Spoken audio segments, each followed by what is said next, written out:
Frères et sœurs bien-aimés, nous sommes rassemblés au nom du Père et du Fils et du Saint-Esprit. Amen. Que la grâce et la paix de Dieu notre Père et du Seigneur Jésus le Christ soient toujours avec vous et avec votre esprit. Seigneur Jésus-Christ, toi qui es notre résurrection et notre vie, nous t'en supplions, viens aujourd'hui ouvrir nos tombeaux. Viens nous relever de nos morts. Souffle ton esprit sur ce qui en nous est mort, malade ou défaillant, sur nos peurs, nos fatigues, nos limites et nos blessures. Relève-nous par ta puissance et fais jaillir en nous ta vie divine, surtout là où nous n'attendons plus rien. Nous proclamons, Seigneur, que ta lumière est plus forte que nos ténèbres et que ton amour triomphe toujours de la mort, qu'il triomphe de toutes nos morts. Saint-Esprit de Dieu, glorieux Saint-Esprit, viens avec puissance et ranime nos cœurs. Fais de chacun de nous un témoin vivant de ta gloire pour Jésus le ressuscité. Nous te le demandons à toi qui vis et règnes maintenant et pour les siècles des siècles. Amen. Esprit Saint, éclaire-nous. Esprit Saint, éclaire-nous. Esprit Saint, éclaire-nous et fortifie-nous. Amen. Lecture du livre du prophète Ézéchiel. Ainsi parle le Seigneur Dieu. Je vais ouvrir vos tombeaux et vous en ferai remonter, ô mon peuple, et je vous ramènerai sur la terre d'Israël. Vous saurez que je suis le Seigneur, quand j'ouvrirai vos tombeaux et vous en ferai remonter, ô mon peuple. Je mettrai en vous mon esprit et vous vivrez. Je vous donnerai le repos sur votre terre. Alors vous saurez que je suis le Seigneur. J'ai parlé et je le ferai, oracle du Seigneur. Parole du Seigneur, nous rendons grâce à Dieu.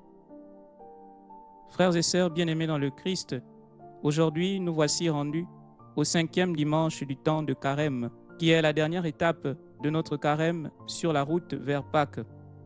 Avec la lecture du 3e grand évangile baptismal, celui de la résurrection de Lazare, le Seigneur nous interpelle une fois de plus. Oui, frères et sœurs, déjà, les lueurs de la résurrection de Jésus notre Seigneur nous rejoignent dans le combat quotidien de la mort et de la vie. La voix de notre Seigneur Jésus ne cesse de nous appeler à la vie et de faire entendre cette parole qu'il avait dite à Lazare. Lazare, sors. Nous constatons, frères et sœurs bien-aimés, dans cette page d'évangile que nous avons écoutée à la messe, pour ceux qui y ont pris part, que Jésus, face à la mort de son ami Lazare, révèle pour nous quelque chose de plus grand. Il n'est pas seulement celui qui donne la vie, il est la résurrection et la vie. Même au cœur de nos larmes et de nos deuils, la gloire de Dieu peut se manifester, à condition que nous ayons la foi. Il dira à Marthe, « Ne t'ai-je pas dit que si tu crois, tu verras la gloire de Dieu ?»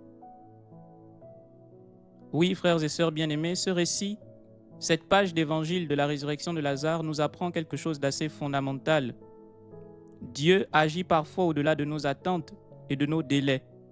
Dieu est celui qui nous ressuscite et nous relève de toutes nos situations de mort, que ce soit sur le plan professionnel, le plan religieux, le plan sentimental, le plan de la santé. Dieu, frères et sœurs, nous révèle une vie plus profonde et plus forte que le désespoir et la mort. L'évangile de ce 5e dimanche du temps de Carême retrace le passage de la mort à la vie.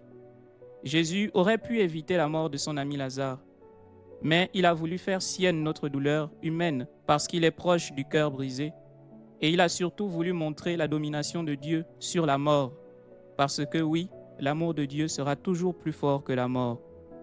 Dans ce passage d'évangile, frères et sœurs bien-aimés, nous voyons que la foi de l'homme avec grand H et la toute-puissance de Dieu, de l'amour de Dieu se cherchent et finalement finissent par se rencontrer. Mais il y a un obstacle, c'est la pierre qui est devant le tombeau. Cette pierre, frères et sœurs, peut symboliser notre foi. Nous qui perdons très souvent espoir lorsque nous faisons face à des échecs. Oui, Dieu vient pour nous relever, il vient pour nous faire sortir de nos tombeaux. Aujourd'hui, malgré le désespoir et le découragement, malgré les lamentations, comme celles de Marthe et Marie qui ont dit à Jésus, « Seigneur, si tu avais été là, mon frère ne serait pas mort. » Malgré ce découragement, le Seigneur nous dit aujourd'hui, « Lazare, sort de ton tombeau. Emmanuel, sort de ton tombeau. Lydie, sort de ton tombeau. » Et la réponse de Dieu, frères et sœurs, n'est pas un discours. Non, la réponse de Dieu au problème de la mort que nous expérimentons, pas seulement la mort physique, cette réponse de Dieu, c'est Jésus notre Seigneur. Il est la résurrection et la vie. Nous devons toujours avoir foi en lui. Par la puissance de son esprit, il est capable de faire une œuvre nouvelle en nous et pour nous. Il est capable même des ossements desséchés, refaire jaillir la vie, comme nous le voyons dans la première lecture, qui est un extrait du livre du prophète Ézéchiel, où Dieu promet d'ouvrir les tombeaux et de redonner vie à son peuple, c'est-à-dire à chacun d'entre nous. Frères et sœurs, ce n'est pas seulement une résurrection future, mais c'est déjà une restauration intérieure. Dieu est celui qui nous relève de toutes nos morts et nous devons véritablement le croire. Il est celui qui nous donne un cœur et un esprit nouveau. Il nous enseigne, à travers les textes de ce jour, que là où tout semble sec, perdu ou sans espoir, le Saint-Esprit, l'Esprit de Dieu, peut recréer et redonner la vie. J'aimerais que nous puissions nous arrêter sur la finale de la deuxième lecture de ce jour, dans Romains au chapitre 8, le verset 11.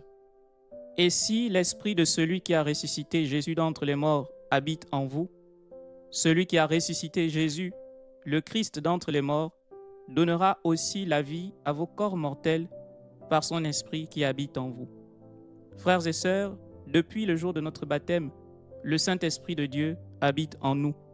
Nous pouvons l'invoquer à chaque moment pour qu'il vienne faire disparaître en nous la mort, qu'il vienne redonner vie à tous les ossements desséchés de notre vie. J'insiste, la mort dont il est question ici n'est pas seulement une mort physique, elle peut être spirituelle, elle peut être professionnelle, elle peut être relationnelle et j'en passe. Préfigurant aussi déjà sa propre résurrection et signant son arrêt de mort dans la page d'Évangile, Jésus délie Lazare des liens qui l'attachaient au tombeau. Et c'est cette même œuvre qu'il veut faire pour chacun de nous aujourd'hui. Il signifie ainsi à notre humanité que l'aboutissement de notre existence terrestre n'est pas la mort, mais la vie en lui, puisqu'il est la résurrection et la vie. Le péché n'aura plus le dernier mot et la mort ne l'emportera plus. Ô mort, où est ta victoire? Ô mort, où est-il ton dard venimeux? Que le Seigneur, par son esprit, frères et sœurs bien-aimés, vienne faire une œuvre de résurrection en nous et qu'il nous sorte de tous nos tombeaux. Prions le Seigneur. Viens à notre secours, Seigneur notre Dieu.